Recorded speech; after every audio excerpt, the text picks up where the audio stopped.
Hi students எல்லாரும் எப்படி இருக்கீங்க? ஸோ இன்றைக்கி ஒரு சூப்பரான ப்ராப்ளம் ஒன்று மீட் பண்ணுறேன். இன்றைக்கும் ஒரு போலரைசேஷன் பேஸ் பண்ண ஒரு ப்ராப்ளம் தான். நீட் 2025 கேட்டது. இது வந்து டெலிட்டட் சிலபஸில் இருக்கக்கூடிய ஒரு கொஸ்டின் தான் இது. பட் இது வந்து 2 கொஸ்டின் நம்மளுக்கு நீட் 2025 கேட்டிருந்தா. ஸோ போன கொஸ்டின் நம்ம ப்ரீவியஸ் வீடியோவில் டிஸ்கஸ் பண்ணியிருந்தோம். இது 2வது கொஸ்டின். ஸோ இந்த வீடியோ கண்டிப்பாக உங்களுக்கு யூஸ்ஃபுல்லாக இருக்கும் நம்புறேன். ஸோ போன வீடியோ வந்து ப்ரூஸ்டர்ஸ் ஆங்கிள். இது வந்து டேரெக்டாக intensity of the polarised light formula use பண்ணதான். பட் இதில் வந்து நான் கான்செப்ட் சொல்லி தான் எக்ஸ்பிளைன் பண்ண போகிறேன். ஸோ ஆல்ரெடி நீங்கள் படிக்கலனாலும் பிரச்சனை இல்லை. இந்த வீடியோவில் உங்களுக்கு ஃபுல்லாக கான்செப்ட் எக்ஸ்பிளைன் பண்ணி தான் I'm going to solve this. Okay, ரொம்ப ட்ரிக்கியான கொஸ்டின் தான். வேர்டிங்ஸில் ட்விஸ்ட் வச்சுருக்கான். என்னதான் டைரக்ட் கொஸ்டின் இருந்தாலும் தப்பு பண்ணுறது எல்லா பாசிபிள் வேலையும் ஒரு ட்ரிக் வச்சிருக்கேன். அது என்னன்றதை சொல்கிறேன். இப்போ நம்ம சேனலுக்கு நீங்கள் ஃபஸ்ட் டைம் வந்திருக்கீங்கன்னா மறக்காம என்ன பண்ணி சப்ஸ்கிரைப் பண்ணி வச்சுக்கோங்க. ரெகுலராக நம்ம சேனல் இந்த வீடியோஸ் வந்துட்டு let's go into the video. So கவனிங்க என்ன கொடுத்துருக்கேன் அப்படின்னு ஃபஸ்ட்டு நான் கான்செப்ட் எக்ஸ்பிளைன் பண்ணிடுறேன். அதுக்கப்புறம் கொஸ்டின்குள்ளே போகலாம். ஸோ 1 by 1 போகலாம். ஹரியப் பண்ணாதீங்க, பொறுமையாக அந்த வீடியோ பாருங்கள். ஓகே, டீட்டெயிலாக யூ கேன் அண்டர்ஸ்டாண்ட். இங்கே நீங்கள் படித்து முடிச்சிடலாம். இந்த 2 கான்செப்ட் தான் போலரைசேஷனில், வேறு எதுவும் கிடையாது. சரி, இப்போ ஒரு அன்போலரைஸ் லைட்னா vibrations in all direction. So எல்லா டைரக்ஷன்லையும் வைப்ரேஷன்ஸ் இருக்கும் அந்த லைட்டுக்கு. ஸோ அன்போலரைஸ் லைட்டோட இன்டென்சிட்டி I0ன்னு வச்சுக்கோங்க. இந்த அன்போலரைஸ் லைட்டை வந்து நான் ஒரு போலரைசருக்குள்ளே அனுப்புகிறேன். இதுதான் போலரைசர். எல்லா போலரைசர்லேயும் ஒரு டிரான்ஸ்மிஷன் ஆக்சஸ்ன்னு ஒன்று இருக்கும்.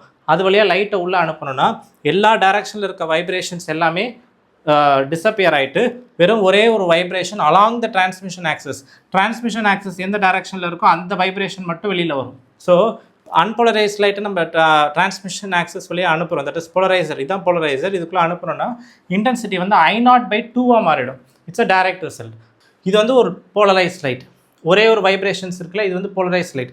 இதை வந்து நான் வந்து திரும்ப ஒரு போலரைசருக்குள்ளே அனுப்ப போகிறேன். பட் ஆனால் இந்த தடவை என்னென்னா ஆல்ரெடி வைப்ரேஷன்ஸ் இது வெர்டிக்கலாக இருக்குது. பட் போலரைசர் தானே, இதோட டிரான்ஸ்மிஷன் ஆக்சஸ் எப்படி இருக்குன்னா it have been inclined by an angle of 5. ரொம்ப இம்பார்ட்டன்ட் பாயிண்ட். ஸோ போலரைஸ் லைட்டோட ஆக்சஸ் வந்து இப்படி இருக்குது. பட் இந்த டிரான்ஸ்மிஷன் ஆக்சஸ் வந்து 5 ஆங்கிள் திரும்பி இருக்குது. ஸோ இந்த லைட் வந்து டிரான்ஸ்மிஷன் ஆக்சஸ் வழியாக வெளில வரும்போது டிரான்ஸ்மிஷன் ஆக்சஸ் எந்த டைரக்ஷனில் இருக்கோ அதே டைரக்ஷனில் ஸ்லாண்டிங்காக தான் வைப்ரேஷன்ஸை வெளில வரும். புரியுதா? ஸோ இது வெர்டிக்கலாக லீனியர்லி போலரைஸ். நம்ம லைட்டு உள்ளே அனுப்புகிறோம். பட் ஆனால் அதோட டிரான்ஸ்மிஷன் ஆக்சஸ் திரும்பி இருக்கிறனால இப்போ வெளியில் வரப்போது எப்படி இருக்க போகுது? இன்க்ளைண்டாக டிரான்ஸ்மிஷன் ஆக்சஸ்க்கு பேரலாக தான் வரும். ஸோ இதோட இன்டென்சிட்டி I0. இது எவ்வளோ ஆங்கிள் திரும்பி இருக்குது? இதுலேருந்து இது எவ்வளோ தூரம் திரும்பி இருக்குன்னா 5 ஆங்கிள். ஸோ இது going to be I. So what is the formula which you need to use is direct formula. நம்ம I0 இன்டென்சிட்டி உள்ளே அனுப்பணும். ரொம்ப முக்கியமான வேர்டு. நான் I0 இன்டென்சிட்டி உள்ளே அனுப்பினேன் லீனியர்லி போலரைஸ். எனக்கு கிடைச்ச இன்டென்சிட்டி வெளியில் வரும்போது I0 cos square 5. This is a direct formula which you need to know. Okay, இப்போ நம்ம கொஸ்டினுக்குள்ளே போகலாம். இங்கே 3 போலரைட்ஸ் இருக்க போது. Let's try to solve this. கவனிங்க என்ன கொடுத்துருக்காங்க.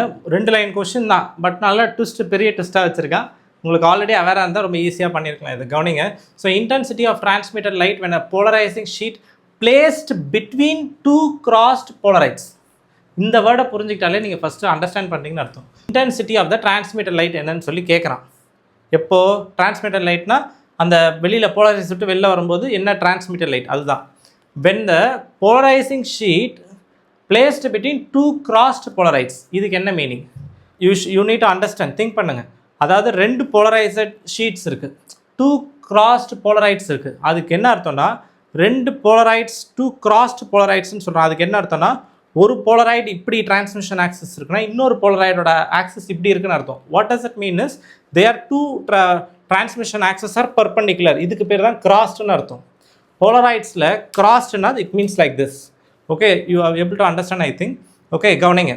2 crossed polarites-னா அதோட transmission axis should be perpendicular to each other. ரொம்ப இம்பார்ட்டண்டான பாயிண்ட் இந்த ப்ராப்ளமில், இந்த கான்செப்ட்லேயும் லேர்ன் பண்ணிக்கோங்க. ஸோ இதுதான் ஒரு polaroid. This is the transmission axis of the first Polaroid.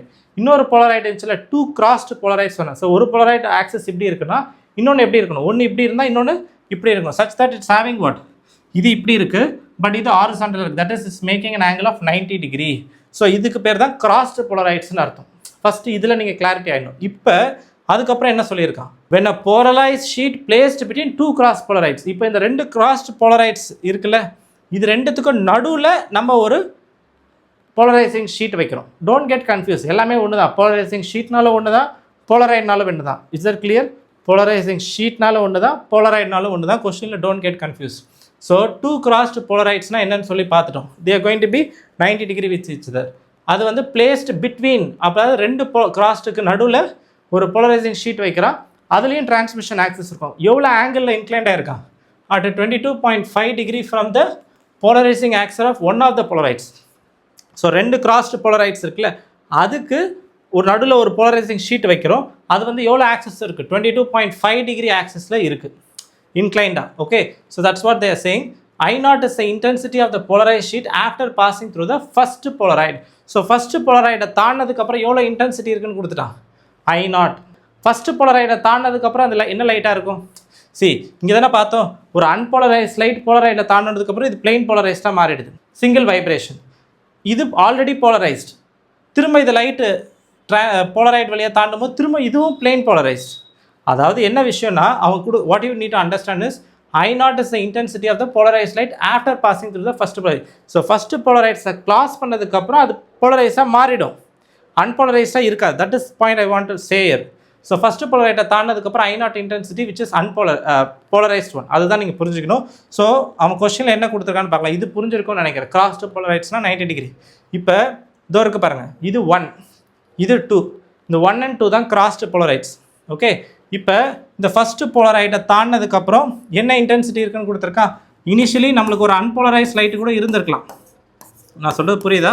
Initially ஒரு அன்போலரைஸ் லைட்டு கூட இருந்திருக்கலாம். ஆனால் கொஸ்டினில் என்ன கொடுத்துருந்தான், இந்த ஃபஸ்ட்டு போலரைட்டை தாண்டினதுக்கப்புறம் எவ்வளோ இன்டென்சிட்டின்னு கொடுத்துருக்கா, I0. ரொம்ப ரொம்ப இம்பார்ட்டன்ட். ஃபஸ்ட்டு போலரைட்டை தாண்டினதுக்கப்புறம் I0 இன்டென்சிட்டி. அப்போ what is the vibration here, vibration எப்படி இருக்கும், டிரான்ஸ்மிஷன் ஆக்சிஸ் மாதிரி தானே இருக்கும். So this is the vibration. It's all clear, I0 intensity. இப்போ கொஸ்டினில் என்ன கொடுத்துருந்தா, இந்த போலரைட் ஷீட் இருக்குல்ல, அது வந்து 22.5 degree from the one of the போலரைட்ஸ்ன்னு கொடுத்துருக்காங்க. ஸோ இந்த போலரைடுக்கு 22.5 டிகிரி டில்ட் ஆயிருக்கா, எஸ். ஸோ இப்போ இதுதான் வைப்ரேஷன். இந்த வைப்ரேஷனுக்கு டிரான்ஸ்மிஷன் ஆக்சஸ் எவ்வளோ இதில் இருக்குது, 22.5 டிகிரி. ஸோ இந்த டிரான்ஸ்மிஷன் ஆக்சஸ் எப்படி இருக்குது, இப்படி தானே இருக்குது, 22.5 டிகிரி தான் டிரான்ஸ்மிஷன் ஆக்சஸ். நான் ரெஃபரன்ஸ்க்காக இந்த லைன் போட்டிருக்கேன். இந்த லைன்லேருந்து இப்போ இவ்வளோ தூரம் இன்க்ளைண்ட் ஆகிருக்கு transmission access. So this is the transmission access, புரியுதா. ஸோ இப்படி இருந்த வைப்ரேஷன் இதை தாண்டதுக்கப்புறம் இப்படியா மாறிடுது, டில்ட் ஆகிடுது பை 22.5. ஸோ எவ்வளோ இன்டென்சிட்டினா I1. இப்போ கொஸ்டின் என்ன கேட்டிருக்கான், ஃபைனலி வெளியில் வரக்கூடிய டிரான்ஸ்மிட்டர் லைட்டோட இன்டென்சிட்டி என்னன்னு தான் கேட்டிருக்கான். கரெக்டாக, that's what is asked in the intensity of the transmitted light when a polarized sheet is placed. So intensity of the transmitted light na ஃபைனலாக வெளில வரக்கூடிய transmitted லைட்டோட இன்டென்சிட்டி தான் நம்ம கண்டிப்பாக சொல்லணும். ஸோ இது வெளியில் வரும்போது I1, திரும்ப இது வந்து அது வழியாக வரும்போது எவ்வளோ வருது, I2. ஸோ கொஸ்டினில் கேட்டது இந்த I2 தான் என்னென்னு கேட்டிருக்கான், புரியுதா. ஸோ இனிஷியலி ஃபஸ்ட் போலரைட் வழியாக I0, அதுக்கப்புறம் I1 மாறுது, அதுக்கப்புறம் தான் ஃபைனலி வெளில வரும்போது I2. கொஸ்டினில் I2 தான் கேட்டிருக்கான். We should understand that. Okay, 2 crossed polarise நல்ல ஒரு போலரைஸ் ஷீட். நவ் இப்போ பாருங்கள், நான் சொன்னேன் இல்லையா ஃபார்முலா, ஃபஸ்ட்டு போலரைட்டை தாடும்போது I0ன்னு சொல்லிட்டான். இது போலரைஸ் லைட். இந்த போலரைஸ் லைட் அடுத்து வந்து 22.5 டிகிரி டில்ட் ஆகிருக்கூடிய டிரான்ஸ்மிஷன் ஆக்சஸ் வழியாக பாஸ் ஆகும்போது I1 இஸ் த இன்டென்சிட்டி. நான் இப்போ தானே சொன்ன ஃபார்முலா, I1 நம்ம இப்போ எப்படி கண்டுபிடிக்கலாம், ஆல்ரெடி இருந்த இன்டென்சிட்டி என்னது I0, அதை போட்டுட்டேன்னா I0. அதுக்கப்புறம் எவ்வளோ தூரம் டில்ட் ஆகிருக்கு 22.5. ஸோ cos ஸ்கொயர் 22.5 போடணும். ஸோ 22.5 நான் எப்படி எழுதலாம், 45 டிகிரி பை 2ன்னு எழுதலாமா. Yes, I got this expression. இதை வந்து எதுவும் பண்ணாதீங்க. 22.5 நம்மளுக்கு ஜென்ரலாக தெரியாது. ஸோ அதை நீங்கள் தெரிஞ்சால் சப்ஸ்டியூட் பண்ணலாம். பட் அதுக்கும் உங்களுக்கு ஒரு க்ளூ கொடுத்துருக்கேன். நம்மளுக்கு வந்து cos ஸ்கொயர் டீட்டாவை என்ன எழுதலாம், cos 2 θ + 1/2ன்னு எழுதலாம்ல. அந்த ஃபார்முலா யூஸ் பண்ணி கூட நீங்கள் கண்டுபிடிக்கலாம், cos 45 + 1/2 இஃப் யூ வாண்ட். ஆனால் வெயிட் பண்ணுங்கள், இதை யூஸ் பண்ணுறதுக்கு முன்னாடி வி ஷுட் வெயிட். ஓகே, ஏன்னா அடுத்த இதில் அந்த ஸ்டெப்பு ஈஸியாக போகுது. எப்படின்னு பாருங்கள். இப்போ நெக்ஸ்ட்டு, இப்போ I1 கண்டுபிடிச்சிட்டோம். இந்த I1 இன்டென்சிட்டி தானே இது வழியாக பாஸ் ஆக போகுது. Carefully listen year. இப்போ இப்படி வேர்ட்டிக்கலாக இருந்தது, இப்போ டில்ட் ஆகிடுச்சு. இந்த டில்ட்டோட இப்படி போகுது, கரெக்டாக.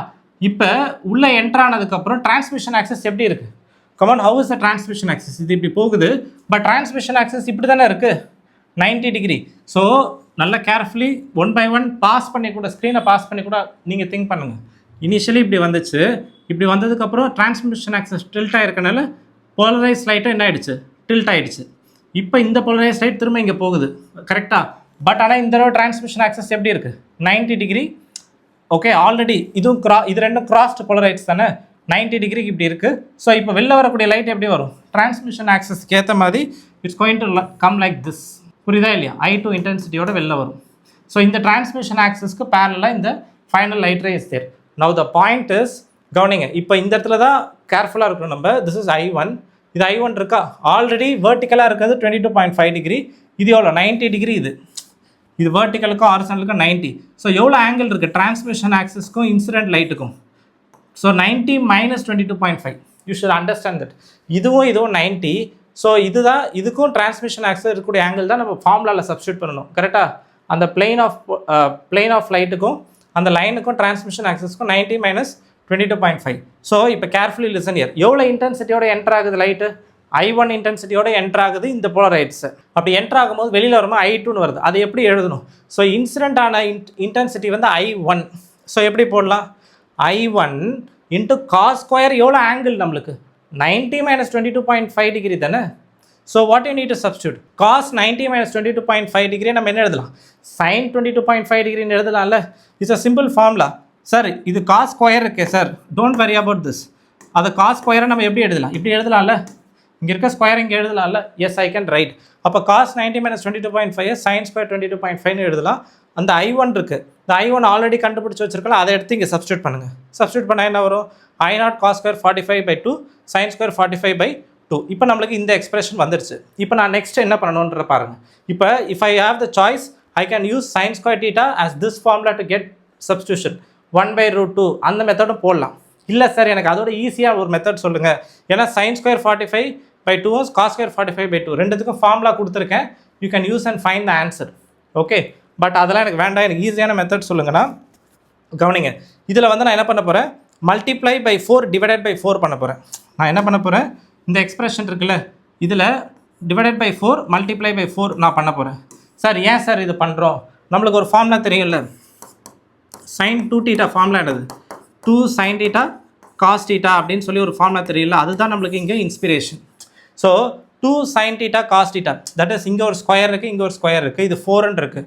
4 ஸ்கொயர் எல்லாத்தையும் எடுத்து can I right like this? Square எல்லாத்தையும் காமனாக எடுத்து வெளில வச்சுக்கோங்க. 2 sin 45/2 cos 45/2 ஹோல் ஸ்கொயர் இப்படி எழுதலாமா? இந்த உள்ளே இருக்க டேர்ம் என்ன எழுதலாம்? sin 2 sin θ cos θவை sin 2θன்னு எழுதலாமா? இந்த 2 என்ன ஆகிடும்? இந்த 2 will get cancel. So sin 45 degree whole square வந்துரும். So I0/4 sin square sin 45 whole square. So sin 45 is nothing but 1/√2 square பண்ணிங்கன்னா 1/2 வந்துரும். So I0/8 தான் நம்மளோட answer. Is that clear? So கண்டிப்பாக இந்த வீடியோ உங்களுக்கு யூஸ்ஃபுல்லாக இருக்கும் நம்புகிறேன். ஸோ I0/8ன்றது எந்த ஆப்ஷன் அப்படின்னா it's going to be option 4. So இந்த வீடியோ புரியலன்னா திரும்ப ரீகேப் பண்ணி பாருங்கள், கண்டிப்பாக புரியும் நம்புகிறேன். ஸோ நெக்ஸ்ட் வீடியோ மீட் பண்ணுறேன். Bye from Nagarajan. Bye by.